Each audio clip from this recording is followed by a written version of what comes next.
My best advice to give to someone who is starting running is start walking, and walk actually as it increases the kilometers every day.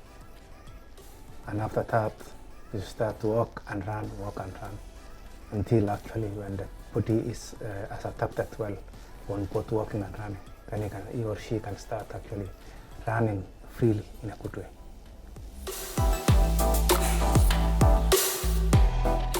My advice to someone who is scared of getting injured when training for marathon is that injury is part of the challenge in running and even training towards marathon.